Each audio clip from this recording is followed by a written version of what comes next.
আসসালামু আলাইকুম প্রিয় দর্শক, একটা প্রশ্ন বেশ গত কয়েকদিন ধরে চলছিল, সেটা হলো যে বাংলাদেশের রাজনীতিতে আওয়ামী লীগের অবস্থানটা কী হবে।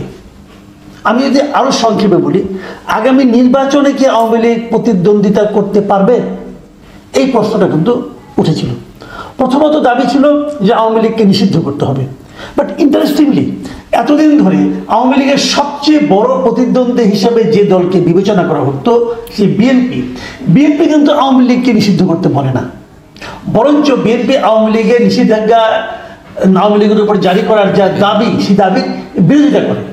আবার ছাত্ররা, যে বৈষম্যবিরোধী ছাত্র আন্দোলন, তারা বলে যে আওয়ামী লীগকে নিষিদ্ধ করতে হবে। তো এইটা আসলে কোন দিকে সরা হবে? যখন বিএনপির পক্ষ থেকে বলা হলো যে তারা আওয়ামী লীগের নিষিদ্ধ চায় না, তখন আবার আরেকটা দাবি উঠলো যে না, আওয়ামী লীগকে নিষিদ্ধ করা হোক বা না হোক সেটা অন্য ব্যাপার, আওয়ামী লীগকে আগামী নির্বাচনে অংশ নিতে দেওয়া হবে না।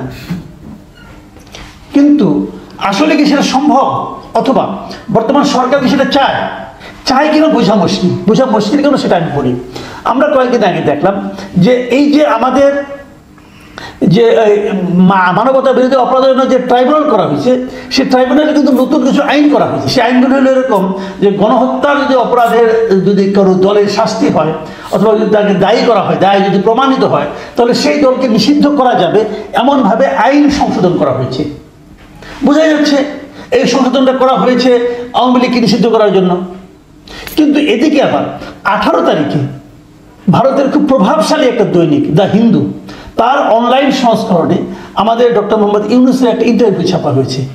সেখানে ডক্টর ইউনূস যে কথাটা বলেছেন সেটা হলো যে আওয়ামী লীগের নির্বাচন করা যাবে না এরকম কোনো সিদ্ধান্ত তারা নেননি।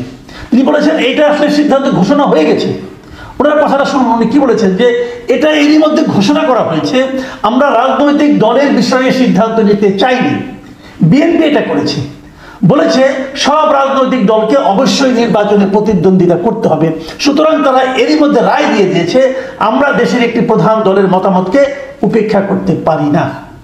ডক্টর ইউনূসের এই বক্তব্য আমার কাছে কিন্তু খুবই ঠান্ডা মাথার এবং খুবই, আমি মনে করি যে এটাকে খুবই একটা গুরুত্বপূর্ণ সিদ্ধান্ত আমার কাছে মনে হয়েছে। কারণ উনি বিএনপির সিদ্ধান্তের বাইরে যেতে চাচ্ছেন না। ওনার বক্তব্য হলো আমরা কোনো রাজনৈতিক দলেরই বিপক্ষে যাব, সবাইকে নিয়ে আমরা কাজ করব। তো সেখানে যদি অনেকগুলো দল চায়, তারপরে বিএনপি তো একটা বড় দল, এই প্রশ্নটা কিন্তু উঠছে যে রাজনীতি করতে আপনি দেবেন কিনা, নির্বাচন করতে আপনি দেবেন কিনা। এবং ডক্টর ইউনূসের কথা থেকে বোঝা যাচ্ছে যে বিএনপির যে দাবিটা, বিএনপির যে বক্তব্যটা, এই বক্তব্যটাকে উনি গ্রহণ করেছেন এবং উনি বলেছেন যে আমরা তো রাজনীতিবিদদের আকাঙ্ক্ষাকে বাস্তবায়ন করতে চাই, আমরা তো নিজের কোনো বক্তব্য নাই, আমরা তো কোনো পক্ষ না। ওনার এই যে বক্তব্যটা, এই বক্তব্যটা কিন্তু আমি ব্যক্তিগতভাবে খুবই পছন্দ করি এই কারণে, উনি তো ভাই এমন কিছু সিদ্ধান্ত নিতে চাইবেন না যার মাধ্যমে নাকি দেশে একটা রাজনৈতিক কেওয়াস তৈরি হয়, সেটা ওনার জন্য ভালো হতো না। কিন্তু এই যে সিদ্ধান্তটা নিয়েছেন বিএনপির কথা অনুযায়ী, অথবা বিএনপিকে যেভাবে সমর্থন করেছেন, অথবা বিএনপির কথাটা বলেছেন যে এটা ঘোষণা হয়ে গেছে, এই কথা থেকে কেওয়াজ হবে না, এটাকে উনি কীভাবে সামাল দেবেন? দেখুন, আমি তো একটা কথা বলি আপনাদেরকে, যদি এটাই হয় তাহলে নভেম্বরের 10 তারিখে আওয়ামী লীগ যখন একটা 0 পয়েন্টে নূর হোসেন দিবস পালনের রাজনৈতিক কর্মসূচি দিল, সেটাকে আপনারা কেন হতে দিলেন না? সরকার প্রধানত বলবে আমরা তো না করিনি, মানে আপনার উপদেষ্টা নিজে স্ট্যাটাস দিয়েছে, আপনার প্রেস সেক্রেটারি নিজে স্ট্যাটাস দিয়ে বলেছে করতে দেওয়া হবে না। তাহলে আপনার ঠিক উপদেষ্টা উনি ছাত্রদের মাঝখানে দিয়ে এসেছেন, আমার কিছু বলার নাই, তাহলে আপনার প্রেস সেক্রেটারি কি করে বললো স্ট্যাটাস দিয়ে যে ওখানে তাদেরকে কোনো জনসভা করতে দেওয়া হবে না?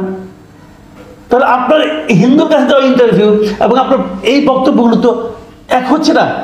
আপনি কেন দিচ্ছেন না তাদের সেই রাজনৈতিক কর্মসূচি পালন করতে? আপনি নির্বাচন করতে দিবেন কিন্তু কোনো পলিটিক্যাল তাদের কোনো আপনার কোনো কর্মসূচিকে আপনি পালন করতে দিবেন না, তার কেমনে হয়? দেখুন, এটা নিয়ে কতদূর হয়েছে। 10 নভেম্বরের কর্মসূচি নিয়ে কিন্তু এই সোমবার দিন, মানে গতকালকে যুক্তরাষ্ট্রের পররাষ্ট্র দপ্তরে যে আপনার যে ব্রিফিং, সেই ব্রিফিং কিন্তু এই প্রসঙ্গে উঠেছে। এবং সেই প্রশ্নে ওঠার পর ওদের যে ম্যাথু মিলার আছেন, আগে যার কথা আমরা প্রায়ই প্রচার করতাম, আওয়ামী লীগ সরকারের বিরুদ্ধে ওনারা কী বলতেন না বলতেন আমরা সব প্রচার করতাম কিন্তু, এবং আওয়ামী লীগ সরকার সেগুলিকে ডিফারেন্ট বলতেন যে এটা আমরা মানি না, এটা ঠিক না, অমুক না তমুকটা বলতেন। এবং ম্যাথু মিলারের সামনে প্রশ্ন করতে করতে এই মুশফিক ফজল আনসারী রাষ্ট্রদূত হয়ে গেছেন, সিনিয়র সচিবের মর্যাদায়